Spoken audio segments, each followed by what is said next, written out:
Saudara, dampak virus corona membuat pusat perbelanjaan di Jakarta sepi pengunjung. Seperti yang tampak di salah satu pusat perbelanjaan di kawasan Mangga 2, sepi pengunjung. Sedikit toko di tempat ini tutup. Salah satu pedagang menyatakan pedagang menutup tokonya karena semakin berkurangnya pengunjung sejak merebaknya virus corona. Ini bisa mungkin sekarang ini ya, sekarang ini bisa kita bilang itu udah 75%. 75% tutup semua. Semua tuh. Itu faktor apa, Pak? Itu faktor ya inilah virus apa kan? Ya terutama ya itu. Jadi sepi. Iya. Sepinya. Bukannya ibaratnya faktor yang lain, ya itu virus corona itu.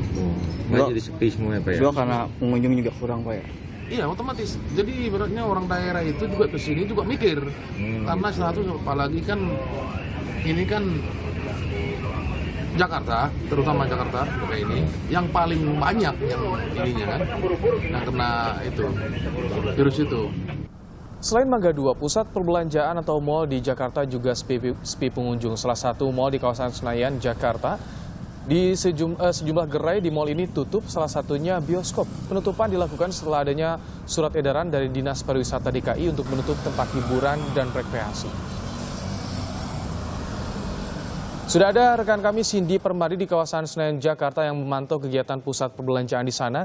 Cindy, pusat perbelanjaan di Jakarta sepi pengunjung. Bagaimana di lokasi Anda melaporkan? Apakah gerai-gerai di sana juga tutup? Ya, dapat dikatakan sepi. Saat ini saya berada di antara Mall Senayan City, STC Senayan, dan juga Plaza Senayan yang biasanya di hari-hari kerja maupun juga akhir pekan di sore hari menjelang pukul 5:30 biasanya ada antrian kendaraan yang mau masuk ataupun juga keluar dari mall yang akhirnya juga menyebabkan kepadatan di Jalan Asia Afrika. Tapi hari ini kami pantau dari siang hari tadi cukup lengang, bahkan untuk antrian-antrian mobil juga yang mau masuk ke dalam mall juga tidak ada antrian yang panjang. Ambil salah satu contohnya Mall Senayan City yang ada di belakang saya. Ini juga memang menutup sejumlah gerainya, setidaknya ada 5 yang ditutup. Yaitu adalah gerai karaoke, biliar, bioskop, tempat bermain anak, dan juga refleksologi. Setidaknya ada 5 yang ditutup di Mall Senayan City. Tapi tadi kami juga sempat masuk ke dalam, melihat. Dan ada juga tempat makanan yang tutup pada hari ini atau setidaknya mengganti jam operasionalnya.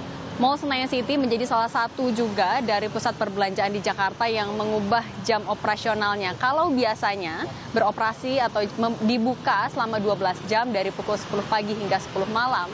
Tapi per 19 Maret kemarin dibuka dari pukul 11 siang hingga pukul 8 malam. Artinya hanya buka selama 9 jam saja. Selain itu juga sudah ada yang disiagakan seperti misalnya saat petugas keamanan, mereka juga dibekali dengan thermal scan, terus juga ada hand sanitizer yang disiagakan di beberapa titik, kemudian juga menambahkan frekuensi pembersihan di titik-titik yang sering digunakan oleh pengunjung, misalnya tombol lift, kemudian juga eskalator, ditingkatkan lagi jumlah pembersihannya. Itu misalnya yang dilakukan di Mall Senayan City. Selain itu, juga untuk mal-mal di sekitar sini, misalnya dari Plaza Senayan juga mengurangi jam operasional biasanya sampai malam, tapi saat ini dibuka hanya pukul 7 malam saja. Ini memang dari pusat perbelanjaan mengikuti dari anjuran surat edaran dari Pemprov DKI Jakarta untuk menutup 13 tempat hiburan per kemarin dari tanggal 23 Maret hingga nanti tanggal 5 April 2020, artinya selama 2 minggu setidaknya 13 jenis tempat hiburan dan juga rekreasi di Jakarta perlu ditutup. Ibrahim. Baik, terima kasih Cindy Permadi melaporkan dari kawasan Senayan, Jakarta.